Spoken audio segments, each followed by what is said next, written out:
Yeah, and that's a crazy thing. So you're 7 years still trying to get your name out there, and based on your experience, how long do some of the clients that you work with want to throw in the towel before they determine this is not working? We need to pivot and try a different strategy from a marketing standpoint. Is is that a constant struggle that you have with the folks that Well, you work with? the way that I should answer is none of our clients throw in the towel because they all love us so much. Right. That's not reality, right? So, with the kind of work that we do, there is often a startup cost, and what we don't do is charge that startup cost in the very beginning because it could be expensive. Think about like a website. Websites can go for $10,000 to $50,000, just depending on the client, their needs, the scope, etc. We don't charge that kind of an upfront cost, but we spread it out, if you will, over time. And so we have a minimum commitment that we request of our clients, and that's to make sure that we pay off all those things. Plus, we provide continuing operations for all of our clients. So what we normally find is that we do check in with our clients on a very regular basis. And with each one of those check-ins, whether it's monthly or weekly or both, we're finding out if there's issues.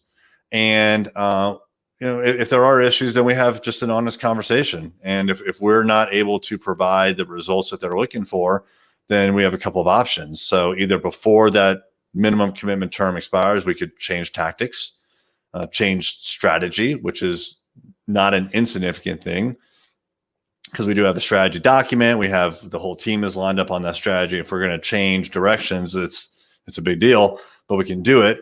Or other times, we mutually say, like this, for whatever reason, we're unable to get you results, or we usually part ways quite amicably. I would say it's pretty obvious within 3 to 6 months if things aren't really clicking the way that they need to. And then usually when we go past the 6-month point, it's like things are good. We're producing value. They understand it. And our goal is to keep these clients forever. Like literally, I don't ever want a client to drop. What's interesting too about this is as you have grown into more of a digital maven, if you will. I've never used that word maven before. I don't know why it even came out of my mouth. That's ridiculous. Maybe I put it on the wall back here. You're going to put it on the wall? Like Zack Miller says, Erik Olson is a digital maven. Yes, that's digital maven. That's hard to do. Like, it's actually behind door number 3, which is off screen right now. Yeah. What's interesting throughout this is how much Erik J. Olson, the team at Array Digital, documents the process. And one of the main ways that you do that is through a daily flash briefing. Mm-hmm. /podcast, which ultimately documents an incredibly deep amount of information into the business, into parts of kind of personally what you're going through. And it's unique in that it's not just another stale interview that asks the same 5 questions. It's something where it's very time sensitive most of the time. Explain why you document something that historically has been so, I don't know, frowned upon, but so something that taboo that isn't, that's not out there. I mean, here you are telling people, I lost a client today. Here's why. That a lot of businesses would be like, absolutely not. I would never do that. And you guys are getting out in front of that and promoting it on a daily basis. Yeah, we are. So about 2 years ago, we came to the conclusion that we wanted to grow the agency quite aggressively. And we set a goal of $100 million in revenue per year, but not until like much further into the future. And the date that we ended up picking was by the end of 2030. So we still have over 10 years to try to achieve this. And the idea is that most people underestimate what they can do in 1 year. I'm sorry. They overestimate what they can do in 1 year time frame, but they underestimate what they can do long term, like in 10 years. So if you just imagine like what you do every single year, and then it's compounding, right? So you don't need to always start from zero. Your success compounds on itself. So we came up with the idea of journey to $100 million. as something we wanted to do for ourselves.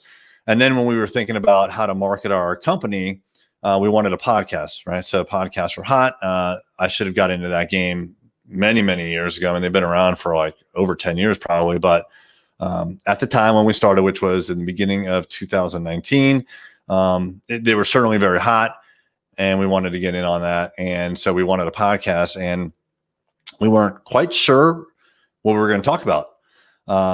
So there are lots of different options. You could have the interview format, like you were talking about, Zach. You could have answer these 5 questions, same 5 questions always. You could do it by video, blah, blah, blah. There's lots of ways you could do it. We decided that we were going to do a journey format, which is where we were going to tell people what our goal is. And then if they want, they can follow along. And so for us, like our passion, me and Kevin, and we alternate episodes, our passion is growing the business.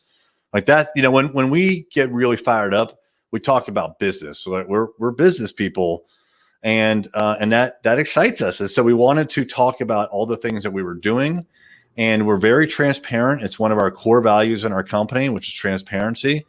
And I don't fear ever saying things like we lost a client, because yes, that's bad. That's negative, especially when we're at fault, which almost always there's at least an element, and sometimes a big element, that we screwed up. But what's really good about that is there's always a positive. There's always a lesson learned in there, right? So like even when we screwed up, like let's just say we like totally botched it, right? We will have a lessons learned meeting with all of the people in our company that were involved, and we'll talk through like what happened, right? Like how did this go sideways? What did we do wrong? And now we're not trying to place blame so we could fire someone. What we're trying to do is figure out, really, it's usually what part of our process needs to be tweaked to make sure this never happens again. So the reason that we talk about our failures, and there's a lot of them, and I'm not just talking about like clients like dropping us, but just every single day something goes wrong. We talk about it because there's opportunities for improvement. And so, yes, I may regret that we lost a client 2 years ago, because who knows why, but we've corrected that, and we've updated process, and we make sure that step by step, we're getting better and better and better and better. And I'm okay talking about the failures, because the positive is that won't happen again.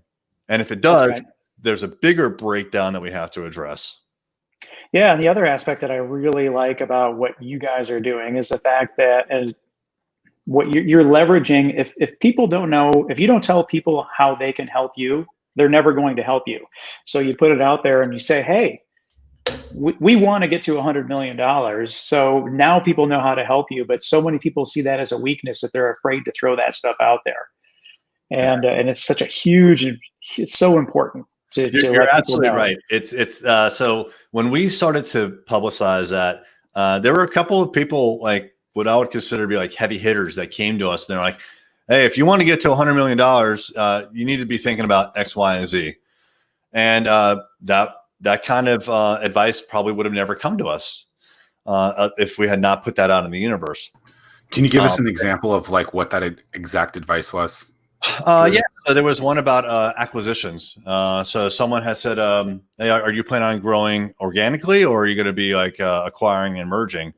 And that's a great question. Like, we have not figured this out. I mean, I have a rough plan. I know what the numbers need to be to compound up to $100 million, but I don't have a 100-page strategy document for this.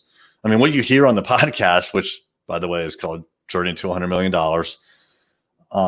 that's like we're building this strategy day by day. So it got me thinking, well, yeah, we are going to have to acquire some companies, absolutely, because it's going to be very difficult to grow organically at the pace that we need in order to get the numbers that we're looking for. So if we're going to have to think about things like acquiring companies, well, where's the money going to come from? And if we need money to buy companies, I need a really good banking relationship. I need to go fortify my banking relationship. And we need to, instead of taking money out of the company, say for like personal gain, it needs to stay there so that one day we can use that as a down payment or something like that, right? It just leads to a lot of other like follow-on questions. I'll tell you one other thing about putting it out in the universe is it sets the tone as well internally, and then also with our clients, right? So if we were to say, hey, we're a lifestyle business, well, I don't really care if we grow, whatever. If we were to say that, then our employees would have the same kind of lackadaisical attitude probably. But we keep telling them, like, listen, you do understand we're trying to grow this thing to be $100 million agency. Like, where you're at today is the very beginning. So that's why we're so like tight on processes. And that's why if you don't cross a T or dot an I, it's a problem, because that's never going to fly when we're double the revenue, double that revenue, double that revenue. Like, we need to, like, we're not thinking for today per se. We're thinking for like, how does the decision that we make today affect us 3 years from now, 5 years from now? And then also it's a good mindset for the clients. Like, they know that if they go with us, we're not just a run of a mill agency. Like, we're going places and we're taking them with us. Yeah, it's contagious. And so hats off to you about that. That's awesome.